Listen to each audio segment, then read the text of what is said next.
আসসালামু আলাইকুম, কেমন আছেন সবাই? আশা করি সবাই অনেক অনেক ভালো আছেন। আপনাদের সবাইকে আজকের ভিডিওতে স্বাগতম। তো আজকের ভিডিওতে আমরা দেখব কম্পিটিটিভ প্রোগ্রামিংয়ে কোন কোন প্রোগ্রামিং ল্যাঙ্গুয়েজ বেশি ব্যবহৃত হয়, কোনটার কি সুবিধা অসুবিধা রয়েছে, আর আমাদের কোন ল্যাঙ্গুয়েজ দিয়ে শুরু করা উচিত। তো চলুন আর কথা না বলে শুরু করি।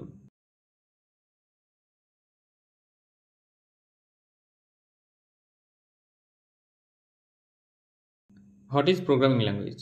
এটা অনেক গুরুত্বপূর্ণ প্রশ্ন, কারণ কোনো কিছু শেখার আগে সেটি কি সেটা ভালোভাবে জানা দরকার।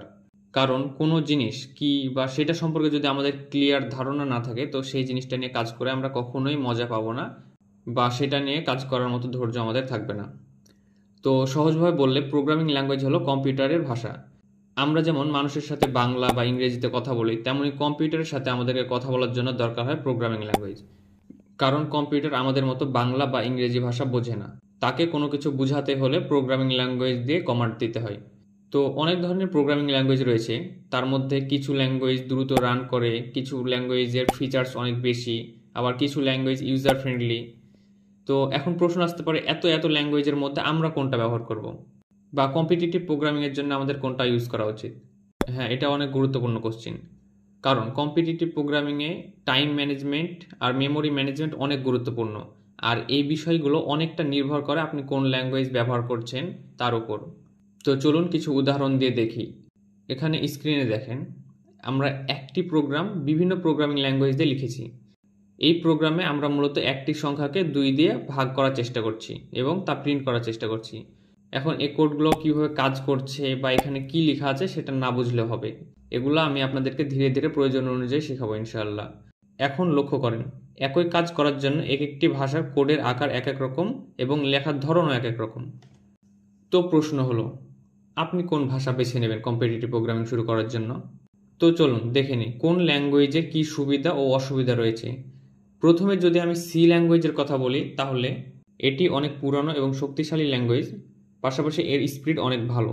কিন্তু এর একটি সমস্যা হচ্ছে এতে এসটিএল বা বিল্ট ইন লাইব্রেরি অনেক কম, যার কারণে কন্টেক্সট একটু হার্ড বা বড় হলে এর কোডের সাইজ অনেক বড় হয়ে যায়, যার ফলে কোড ম্যানেজমেন্ট বা বোঝা অনেক কঠিন হয়ে আসে। তাছাড়া এটি বিগিনার ফ্রেন্ডলি নয়। তো এবার যদি সি প্লাস প্লাসের কথা বলি, তাহলে সি এর সব সুবিধা সি প্লাস প্লাসে রয়েছে, পাশাপাশি এসটিএল সাপোর্ট করে। তাছাড়া এসটিএল এর vector, map, set, stack, queue, priority queue সহজে ব্যবহার করা যায়, পাশাপাশি এর ডাটা স্ট্রাকচার ম্যানেজমেন্ট অনেক ইজি। তাছাড়া এর এক্সটেনশন স্পিড অনেক ফাস্ট, কিন্তু এর একটি সমস্যা হচ্ছে এর সিনট্যাক্স বিগিনার ফ্রেন্ডলি নয়, যেটা শুরুতে একটু প্রবলেম হলেও একবার কষ্ট করে শিখে নিতে পারলে অনেক সহজ লাগবে। আর কম্পিটিটিভ প্রোগ্রামিংয়ের সবচাইতে জনপ্রিয় এবং বেশি ব্যবহৃত ল্যাঙ্গুয়েজ হচ্ছে সি প্লাস প্লাস। তাছাড়া পাইথনের কথা যদি বলি, তো পাইথনের সিনট্যাক্স সহজ এবং বিগিনার ফ্রেন্ডলি, লাইব্রেরিও অনেক বেশি, যেমন math, data structure, AI, ML ইত্যাদি সাপোর্ট করে। কিন্তু এর সমস্যা হচ্ছে এর এক্সটেনশন স্পিড অনেক কম। বড় ইনপুট বা কন্টেস্টের সময়তে এতে টাইম লিমিট দেখা যায়, যা কম্পিটিটিভ প্রোগ্রামিংয়ের ক্ষেত্রে অনেক বড় একটি প্রবলেম। এটা ছোট ছোট কন্টেস্ট বা প্র্যাকটিস প্রবলেম শুরু করার জন্য ভালো, কিন্তু লং টার্মে কম্পিটিটিভ প্রোগ্রামিং করার জন্য একদমই আইডিয়াল না। তাছাড়া যদি জাভা ল্যাঙ্গুয়েজের কথা বলি, তো এর মেমোরি ম্যানেজমেন্ট অনেক ভালো, গার্বেজ কালেকশন ভালো, পাশাপাশি এর লাইব্রেরি অনেক বেশি। কিন্তু এর সমস্যা হচ্ছে এর সিনট্যাক্সগুলো অনেক জটিল, পাশাপাশি অনেক বড়, যার কারণে কোড লিখতে অনেক সময়তে সমস্যা দেখা যায়। তাছাড়া এটি সি প্লাস প্লাসের মতো অত জনপ্রিয় না। তো এখন আসি সামারিতে, আপনি আসলে কোন ল্যাঙ্গুয়েজ চয়েস করবেন? তো আমি সহজভাবে যদি বলতে চাই, আপনি যদি নতুন হন এবং শুধু লজিক শিখতে চান, কম্পিটিটিভ প্রোগ্রামিং নিয়ে বেশি কিছু করার চিন্তা নাই ফিউচারে, তাহলে আপনি পাইথন দিয়ে শুরু করুন। আর যদি কম্পিটিটিভ প্রোগ্রামিংয়ে সিরিয়াসলি অংশ নিতে চান, কম্পিটিটিভ প্রোগ্রামিংয়ে ভালো কোনো একটা ক্যারিয়ার গড়তে চান, তাহলে সি প্লাস প্লাস দিয়ে শুরু করুন। কারণ C plus plus fast, STL support করে এবং কন্টেস্টে সব জাজ সহজেই অ্যাকসেপ্ট করে। আর আমাদের এই সিরিজটা যেহেতু সিরিয়াসলি কম্পিটিটিভ প্রোগ্রামিং নিয়ে, তাই আমরা এই সিরিজটি সি প্লাস প্লাস দিয়ে কভার করব। তো গাইজ, এই ছিল আমাদের আজকের ভিডিও। তো আশা করি ভিডিওটা ভালো লেগেছে।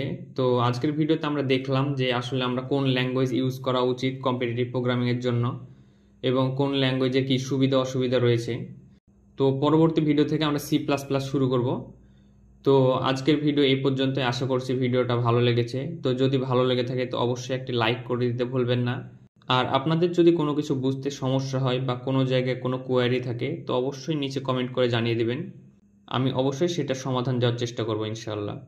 আর যদি চ্যানেলের নতুন দর্শক হয়ে থাকেন তাহলে অবশ্যই চ্যানেলটিকে সাবস্ক্রাইব করে পাশে থাকা বেল আইকনটি ক্লিক করে দেবেন যাতে পরবর্তী কন্টেন্টগুলো আপনারা না মিস করেন।